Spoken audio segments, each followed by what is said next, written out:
Hello guys, welcome back to the video. मेरा नाम है ऋषभ और आप देख रहे हैं Man Squad Gym Reviews YouTube channel, जहां पे हम आज फिर से आप लोगों के लिए एक एडजस्टेबल डंबल का रिव्यू लेकर आए हैं फ्रॉम अ रेनाउंड ब्रांड स्केट्रा। इससे पहले भी मैंने स्केट्रा के 2 एडजस्टेबल डंबल्स का रिव्यू किया हुआ है चैनल के ऊपर।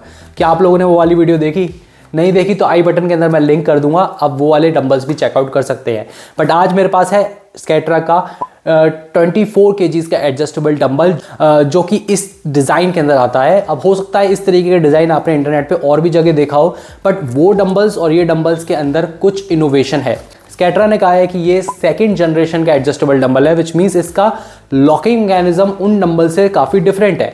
ये वाले डंबल्स में आपको साइड में सेलेक्टेड डायल्स नहीं मिलते, जैसे कि आपको बोफ्लेक्स डंबल्स में मिलते हैं यूएस वाले जो हैं। तो वहाँ पे आपको क्या करना होता है, अपने दोनों हाथ का यूज़ करके दोनों तरफ से डंबल्स को एडजस्ट करना पड़ता है, विच मीन्स आपको इस तरफ की प्लेटों को इस वाले डायल से एडजस्ट करना पड़ेगा और इस तरफ की प्लेट को इस वाले डायल से एडजस्ट करना पड़ेगा। और अगर आपके पास पेयर है तो आपको अपने दोनों हाथों से दोनों डंबल्स को एक बार एडजस्ट करना पड़ेगा, जिस वजह से हो सकता है आपके 10 या 12 सेकंड तक लग जाए दोनों डंबल को तैयार करने में नेक्स्ट वेट के लिए। बट इस डंबल की खास बात यह है, इसमें आपको बीच में एक हैंडल मिलता है जिसको आपको बस ट्विस्ट करना है और ये अपने वेट पे एडजस्ट हो जाता है ना? काफ़ी सिंपल और काफ़ी इनोवेटिव। ऐसे अगर आप लोग साइड में देखोगे तो यहाँ पे लिखा भी हुआ है फॉर क्विकली आइडेंटिफिकेशन। ये किलो के अंदर वेट है सारे के सारे, तो 2.5 किलो, 3.5 किलो, 5 किलो। अब नॉर्मली लोग 5 किलो से शुरुआत करते हैं अपना वार्म अप सेट भी। तो देखिए 5 किलो के अंदर ये डंबल बन के रेडी है। और जैसे ही आपको 6 किलो करना है तो आप इसे 6 किलो पे एडजस्ट कर सकते हो। अब देखो यहाँ पे 4 प्लेट्स लग चुकी हैं टोटल, ठीक है। इसको वापस से आपको बिल्कुल अलाइनमेंट देखकर ही इसे वापस रखना है ट्रे के अंदर। अभी देखो 7, 8 और मुझे अगर 9.5 किलो या 10.5 किलो करना है तो ये देखिए बड़ी प्लेट लग गई, दूसरी प्लेट इसने छोड़ दी। तो ये डंबल खुद ही अपना दिमाग लगाता है कि कौन सी उसे प्लेट उठानी है जो कि जिस वेट की है। तो जैसे अब मेरे को 13.5 किलो का डंबल निकालना है, तो ये देखिए इसने सिर्फ बड़ी बड़ी प्लेटें उठाई और छोटी प्लेट्स नीचे छोड़ दी। अब ऐसे ही अगर मुझे 18.5 किलो पे जाना है तो ये देखिए 18.5 किलो ये हो गया। वापस रख देते हैं, सिंगल हाथ से यूज़ करना काफ़ी मुश्किल है इतने वेट को उठाना। तो ये देखिए 20.5 किलो। 24 पे जब इसे एडजस्ट करोगे तो सारी प्लेट्स ये डंबल उठा लेता है। 24 पे सारी प्लेट से उठा लेता है। 23 पे करोगे तो एक बार देख लेते हैं कितनी प्लेट्स उठाता है। हाँ, ये लास्ट की 2 प्लेट छोड़ देता है, बाकी सारी प्लेट्स उठा लेता है। Guys, talking about it's build quality, ये किस मटेरियल के साथ बनाया गया है। तो इसके अंदर जो प्लेट्स आपको फील होंगी ना, ये ब्लैक कोटेड है एंड ये पीवीसी कोटिंग इनके ऊपर की गई है, बट अंदर से ये स्टील प्लेट्स है, विच मीन्स ये टोटली अनब्रेकेबल है। सिर्फ इसमें जो आपको हैंडल मिलता है, इसके अंदर कुछ प्लास्टिक पार्ट्स यूज़ किए गए हैं जो मैं आपको दिखाता हूँ। लाइक ये जो हैंडल है, इसके अंदर यहाँ पे कुछ प्लास्टिक आपको मिलेगा हाथों के पास, एंड ये इसके ऊपर का कवर प्लास्टिक का है। अदरवाइज ये आप जो नीचे देख रहे हो, ये बेस, इसके अंदर प्लेट्स जो लगी हुई हैं, ये सब की सब आपको स्टील प्लेट्स मिलेंगी विथ पीवीसी कोटिंग। इसका मतलब ये भी है कि पीवीसी कोटिंग होने की वजह से इसकी ड्यूरेबिलिटी बढ़ जाती है और ये बिल्कुल ही रस्ट प्रूफ है। आपने देखा हुआ स्टील डंबल्स या आयरन डंबल्स जिम के अंदर हमेशा रस्ट उन पर चढ़ जाती है, चाहे आप एक अच्छी कोटिंग वाले डंबल्स ले रहे हो, लाइक एक क्रोम कोटेड डंबल्स ले रहे हो, फिर भी उसके अंदर एक टाइम पे जाकर रस्ट आ जाती है। बट ये टोटली रस्ट प्रूफ है, तो इनकी जो कंडीशन है वो काफ़ी न्यू लाइक रहने वाली है काफ़ी आने वाले सालों में।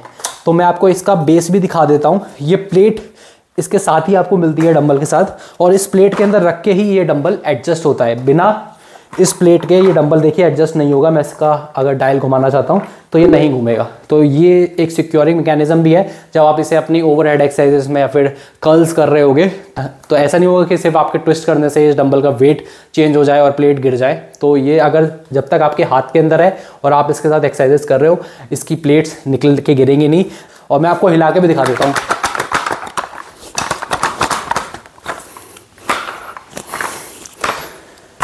अब इसकी प्लेट्स नहीं निकलेंगी। अब जितनी प्लेट्स इसे छोड़नी थी वो इस प्लेट रैक के अंदर ही इसने छोड़ दी है। बाकी आपने 16 किलो का डंबल इस समय निकाल लिया है। अब आप इसका एक्सरसाइज कर सकते हो और वापस रखना है। देन अगेन आपको सिर्फ अलाइनमेंट ढूंढनी है। आप ऐसा नहीं है कि आप फेंक दो ऊपर से, आपको बस अलाइनमेंट देखनी है कि ये प्लेट इसके बीच में ही चली जाए तो सीधा रखा जाए ये। अब जो आप लोगों को अपने लिए देखना है वो है कन्वीनियंस। क्या आप लोगों को कन्वीनियंस चाहिए क्विक एडजस्टमेंट की, कि आप 2 किलो से लेके 5 किलो पे एडजस्ट करना चाहो तो विद इन मिनी सेकेंड्स ये डंबल रेडी हो जाता है। तो अगर आपको कन्वीनियंस देखनी है तो ये ऑप्शन आपके लिए बहुत अच्छा है। अगर आपको ड्यूरेबिलिटी देखनी है, लाइक आप गिरा देते हो डंबल्स को, या फिर आप हो सकता है ज़्यादा यूज़ ना करना चाहते हो और इतना बड़ा इन्वेस्टमेंट एक बार में ना डालना चाहते हो, तब आप हो सकता है एक या 2 तरीके के फिक्स डंबल्स परचेज कर लो, जो कि नॉर्मली बहुत सारे लोग करते भी हैं। एडजस्टेबल डंबल एक काफ़ी प्रीमियम चीज़ हो जाती है कुछ लोगों के लिए, बिकॉज इसमें आपको अपफ्रंट इतने सारे डंबल वेरिएशंस के पैसे देने पड़ते हैं। अब वो फ्रैक्शन ऑफ कॉस्ट निकल कर आती है, अगर आप उसे कंपेयर करने जाओगे ऑब्वियसली फिक्स डंबल से, तो फ्रैक्शन ऑफ कॉस्ट निकल कर आती है, बट फिर भी आपको एक हायर इन्वेस्टमेंट करने पड़ेगी on the one go. Otherwise this is a very good option, you could easily have it अगर आप बिगनर हो या फिर आप एक एडवांस लेवल एथलीट हो। 24 किलो का वेट एक काफ़ी हैवी वेट होता है, बट 24 किलो तक आने में ही लोगों को काफ़ी सालों लग जाते हैं। लाइक हर कोई सही फॉर्म के साथ 24 किलो का डंबल लिफ्ट नहीं कर पाता। इसके लिए काफ़ी स्ट्रेंथ, काफ़ी प्रिजर्वेंस और काफ़ी लंबे ट्रेनिंग चाहिए होती है। तो अगर आप लोगों को एक लंबा साथी चाहिए अपने होम जिम के अंदर, then this is the option I must recommend to you. Guys, price is the biggest factor, जिस वजह से हो सकता है कुछ लोग इसको खरीदने से थोड़ा सा कतराएं। ये प्राइस्ड है 14,000 रुपीज़, बट ट्रस्ट मी, इसी डिज़ाइन के सेम डंबल्स अमेजॉन फ्लिपकार्ट पर एक ब्रांड है जिसका मैं नाम नहीं लूँगा, बट आपको पता है वो 16-17 हज़ार रुपये के बेचता आ रहा है सालों से। लाइक मैं इस नीश के अंदर लगभग 3-4 साल से हूँ, तभी वो डंबल इंट्रोड्यूस हो गया था, बट वो अभी भी 15-16 हज़ार से नीचे नहीं आता। ये डंबल 24 किलो का पेयर आपको 14,000 रुपये मिल रहा है, which is a very steal deal. Like 2-4 हज़ार रुपये आपको सस्ता मिलेगा और सेम चीज़ है, लाइक नथिंग इज डिफरेंट। और इसके अंदर जो मैकेनिज्म स्केटर ने अलग से ऐड करा है ना, कि आपको हैंडल को बस ट्विस्ट करना है और इसका वेट एडजस्ट हो जाता है, ये बहुत ही ज़्यादा रिलैक्सिंग और बहुत ही ज़्यादा कन्वीनियंट मेरे को लगा। बिकॉज उस डंबल को भी मैंने यूज़ करा है, दोनों हाथों से उसके डायल्स घुमाने पड़ते हैं। पहले एक डंबल का सेट करेंगे हम, फिर दूसरे पेयर पे जाके उसका सेट करेंगे, तो वहाँ पे 10 सेकंड लगभग ख़राब होते हैं। बट यहाँ पे आपको बिल्कुल भी टाइम ख़राब नहीं करना है। आप एक्सरसाइज कर रहे हो, आपके दिमाग के अंदर और कुछ भी नहीं आना चाहिए कि मेरे को डंबल्स के साथ प्रॉब्लम फेस करनी पड़े। आपको डंबल्स के बारे में कोई चिंता करने की ज़रूरत नहीं है। आप अपनी एक्सरसाइज पे फोकस करिए, आप अपना गाने सुनिए, और ये डंबल्स आप लोगों के लिए हमेशा रेडी हैं जब आप चाहो, जितने केजी के आप चाहो। अगर आप लोगों के कोई क्वेश्चंस हैं इस डंबल के रिगार्डिंग या फिर किसी और इक्विपमेंट के रिगार्डिंग, तो आप कमेंट बॉक्स में लिखिए, मैं उसका ज़रूर रिप्लाई करूंगा। और हो सकता है मैं आपके काफ़ी ज़्यादा पैसे और काफ़ी मेहनत जो सर्च करने में इंटरनेट पे अलग अलग ऑप्शंस को करनी पड़ती है वो बचवा दूँ। तो अगर आप लोगों को मेरी ये वीडियो पसंद आई है तो प्लीज़ लाइक दबा के जाइए, कमेंट कीजिए, सब्सक्राइब कीजिए चैनल को, ताकि मैं और इस तरीके के इक्विपमेंट रिलेटेड रिव्यूज़ ला सकूँ आप लोगों के लिए। So guys, thank you for watching this video. मिलते हैं नेक्स्ट वीडियो में, बाय बाय।